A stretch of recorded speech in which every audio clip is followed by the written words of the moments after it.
Genesis 22. Sometime later, God tested Abraham and said to him, "Abraham." "Here I am," he answered. "Take your son," God said, "your only son Isaac, whom you love, and go to the land of Moriah. Offer him there as a burnt offering on one of the mountains which I will show you." So Abraham got up early the next morning, saddled his donkey, and took along 2 of his servants and his son Isaac. He split the wood for a burnt offering and set out for the place God had designated. On the 3rd day, Abraham looked up and saw the place in the distance. "Stay here with the donkey," Abraham told his servants.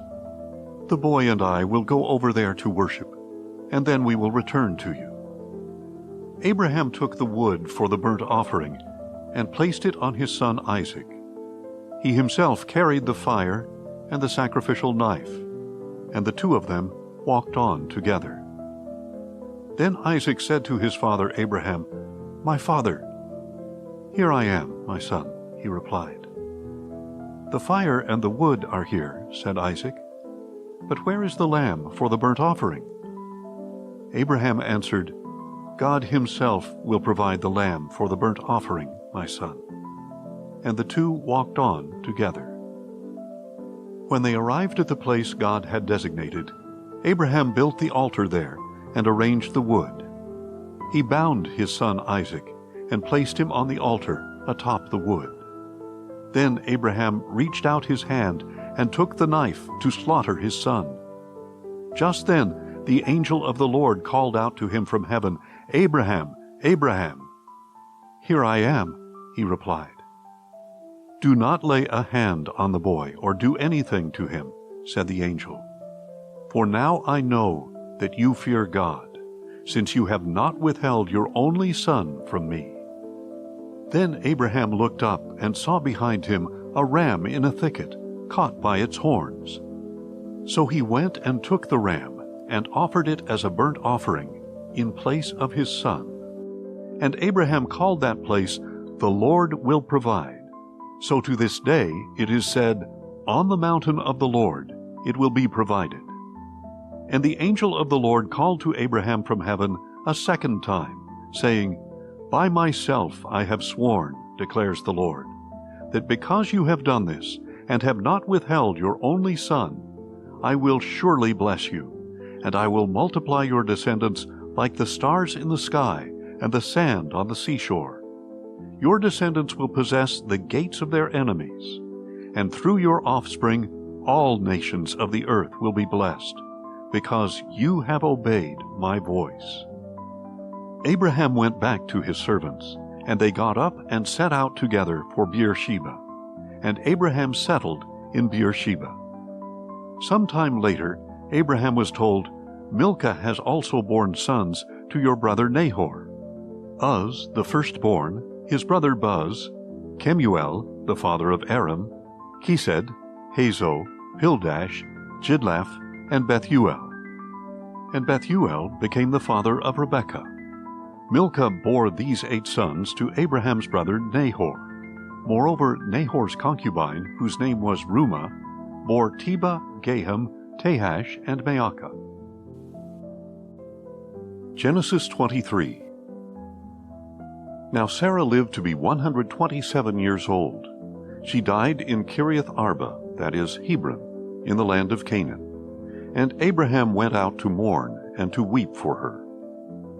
Then Abraham got up from beside his dead wife, and said to the Hittites, "I am a foreigner and an outsider among you.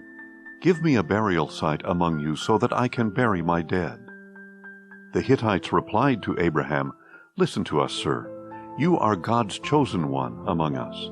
Bury your dead in the finest of our tombs. None of us will withhold his tomb for burying your dead."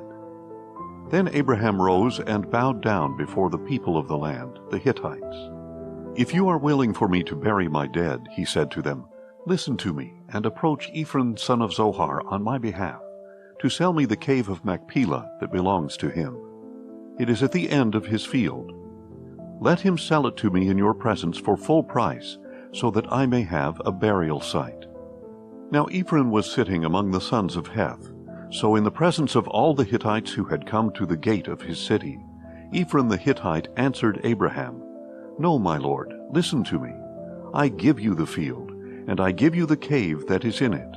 I give it to you in the presence of my people. Bury your dead." Again Abraham bowed down before the people of the land, and said to Ephron in their presence, "If you will please listen to me, I will pay you the price of the field. Accept it from me, so that I may bury my dead there." Ephron answered Abraham, "Listen to me, my lord. The land is worth 400 shekels of silver, but what is that between you and me? Bury your dead." Abraham agreed to Ephron's terms, and weighed out for him the price he had named in the hearing of the Hittites, 400 shekels of silver, according to the standard of the merchants. So Ephron's field at Machpelah near Mamre, the cave that was in it, and all the trees within the boundaries of the field were deeded over to Abraham's possession in the presence of all the Hittites who had come to the gate of his city. After this, Abraham buried his wife Sarah in the cave of the field at Machpelah near Mamre, that is, Hebron, in the land of Canaan. So the field and its cave were deeded by the Hittites to Abraham as a burial site. Genesis 24. By now Abraham was old and well along in years, and the Lord had blessed him in every way. So Abraham instructed the chief servant of his household, who managed all he owned, "Place your hand under my thigh, and I will have you swear by the Lord, the God of heaven and the God of earth, that you will not take a wife for my son from the daughters of the Canaanites among whom I am dwelling, but will go to my country and my kindred to take a wife for my son Isaac." The servant asked him, "What if the woman is unwilling to follow me to this land? Shall I then take your son back to the land from which you came?" Abraham replied, "Make sure that you do not take my son back there. The Lord, the God of heaven, who brought me from my father's house and my native land, who spoke to me and promised me on oath, saying, 'To your offspring I will give this land,' he will send his angel before you, so that you can take a wife for my son from there. And if the woman is unwilling to follow you, then you are released from this oath of mine. Only do not take my son back there." So the servant placed his hand under the thigh of his master Abraham, and swore an oath to him concerning this matter. Then the servant took 10 of his master's camels, and departed with all manner of good things from his master in hand. And he set out for Nahor's hometown in Aram Naharaim. As evening approached, he made the camels kneel down near the well outside the town, at the time when the women went out to draw water. "O Lord God of my master Abraham," he prayed, "please grant me success today, and show kindness to my master Abraham. Here I am, standing beside the spring, and the daughters of the townspeople are coming out to draw water. Now may it happen that the girl to whom I say, 'Please let down your jar that I may drink,' and who responds, 'Drink, and I will water your camels as well,' let her be the one you have appointed for your servant Isaac. By this I will know that you have shown kindness to my master." Before the servant had finished praying, Rebekah came out with her jar on her shoulder. She was the daughter of Bethuel, son of Milcah, the wife of Abraham's brother Nahor. Now the girl was very beautiful, a virgin who had not had relations with any man. She went down to the spring, filled her jar, and came up again. So the servant ran to meet her and said, "Please let me have a little water from your jar." "Drink, my lord," she replied, and she quickly lowered her jar to her hands and gave him a drink. After she had given him a drink, she said, "I will also draw water for your camels until they have had enough to drink." And she quickly emptied her jar into the trough and ran back to the well to draw water, until she had drawn water for all his camels. Meanwhile, the man watched her silently to see whether or not the Lord had made his journey a success. And after the camels had finished drinking, he took out a gold ring weighing a beka, and 2 gold bracelets for her wrists weighing 10 shekels. "Whose daughter are you?" he asked. Please tell me, is there room in your father's house for us to spend the night?" She replied, "I am the daughter of Bethuel, the son that Milcah bore to Nahor." Then she added, "We have plenty of straw and feed, as well as a place for you to spend the night." Then the man bowed down and worshipped the Lord, saying, "Blessed be the Lord, the God of my master Abraham, who has not withheld his kindness and faithfulness from my master. As for me, the Lord has led me on the journey to the house of my master's relatives." The girl ran and told her mother's household about these things. Now Rebekah had a brother named Laban, and he rushed out to the man at the spring. As soon as he saw the ring and the bracelets on his sister's wrists, and heard Rebekah's words, "The man said this to me," he went and found the man standing by the camels near the spring. "Come, you who are blessed by the Lord," said Laban. "Why are you standing out here? I have prepared the house and a place for the camels." So the man came to the house, and the camels were unloaded. Straw and feed were brought to the camels, and water to wash his feet and the feet of his companions. Then a meal was set before the man. But he said, "I will not eat until I have told you what I came to say." So Laban said, "Please speak." "I am Abraham's servant," he replied. "The Lord has greatly blessed my master, and he has become rich. He has given him sheep and cattle, silver and gold, men servants and maidservants, camels and donkeys. My master's wife Sarah has borne him a son in her old age, and my master has given him everything he owns.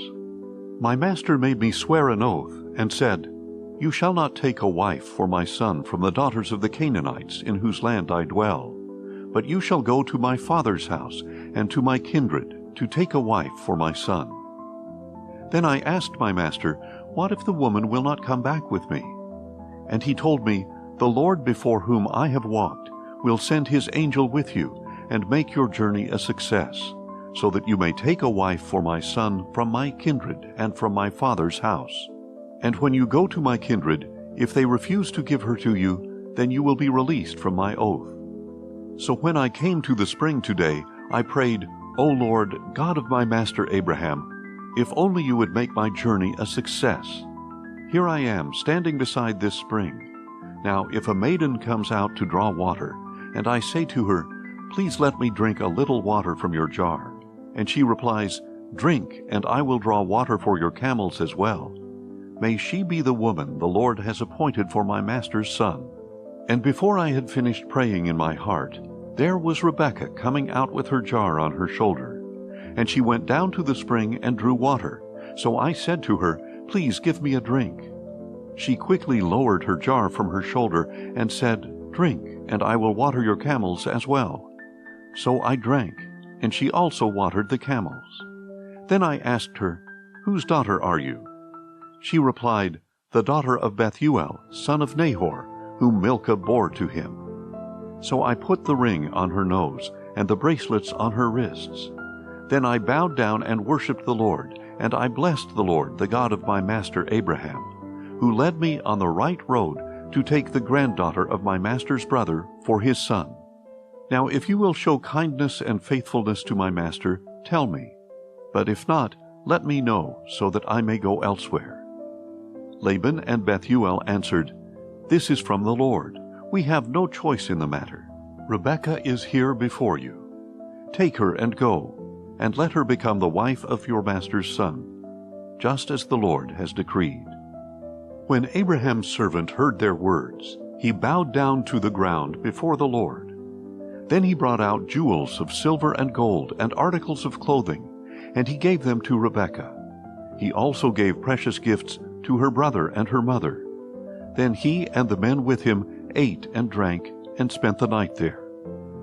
When they got up the next morning, he said, "Send me on my way to my master." But her brother and mother said, "Let the girl remain with us 10 days or so. After that she may go." But he replied, "Do not delay me, since the Lord has made my journey a success. Send me on my way, so that I may go to my master." So they said, "We will call the girl and ask her opinion." They called Rebekah and asked her, "Will you go with this man?" "I will go," she replied. So they sent their sister Rebekah on her way, along with her nurse and Abraham's servant and his men. And they blessed Rebekah and said to her, "Our sister, may you become the mother of thousands upon thousands. May your offspring possess the gates of their enemies." Then Rebekah and her servant girls got ready, mounted the camels, and followed the man. So the servant took Rebekah and left. Now Isaac had just returned from Beer-lahai-roi, for he was living in the Negev. Early in the evening Isaac went out to the field to meditate, and looking up, he saw the camels approaching. And when Rebekah looked up and saw Isaac, she got down from her camel and asked the servant, "Who is that man in the field coming to meet us?" "It is my master," the servant answered. So she took her veil and covered herself. Then the servant told Isaac all that he had done. And Isaac brought her into the tent of his mother Sarah, and took Rebekah as his wife. And Isaac loved her, and was comforted after his mother's death. Genesis 25. Now Abraham had taken another wife, named Keturah, and she bore him Zimran, Jokshan, Medan, Midian, Ishbak, and Shua. Jokshan was the father of Sheba and Dedan, and the sons of Dedan were the Asherites, the Letusites, and the Leumites. The sons of Midian were Ephah, Epher, Hanok, Abida, and Aldeah. All these were descendants of Keturah. Abraham left everything he owned to Isaac. But while he was still alive, Abraham gave gifts to the sons of his concubines, and sent them away from his son Isaac to the land of the east. Abraham lived a total of 175 years, and at a ripe old age he breathed his last and died, old and contented, and was gathered to his people. His sons Isaac and Ishmael buried him in the cave of Machpelah near Mamre, in the field of Ephron, son of Zohar the Hittite. This was the field that Abraham had bought from the Hittites. Abraham was buried there with his wife Sarah.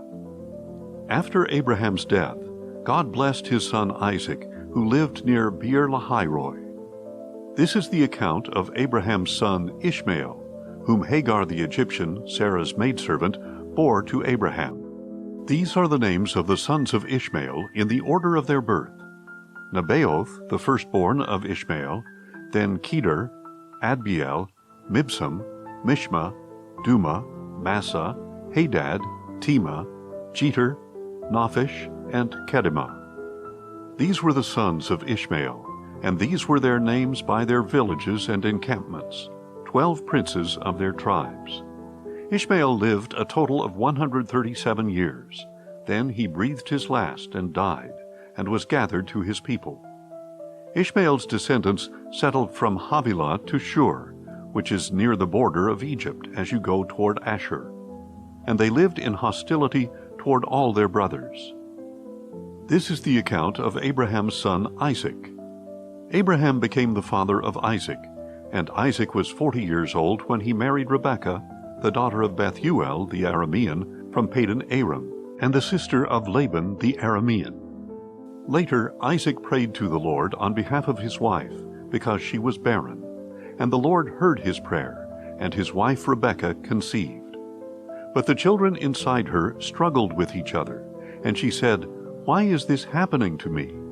So Rebekah went to inquire of the Lord, and he declared to her, "2 nations are in your womb, and 2 peoples from within you will be separated. 1 people will be stronger than the other, and the older will serve the younger." When her time came to give birth, there were indeed twins in her womb. The first one came out red, covered with hair like a fur coat, so they named him Esau. After this, his brother came out grasping Esau's heel, so he was named Jacob. And Isaac was 60 years old when the twins were born. When the boys grew up, Esau became a skillful hunter, a man of the field, while Jacob was a quiet man who stayed at home. Because Isaac had a taste for wild game, he loved Esau, but Rebekah loved Jacob. One day, while Jacob was cooking some stew, Esau came in from the field and was famished. He said to Jacob, "Let me eat some of that red stew, for I am famished."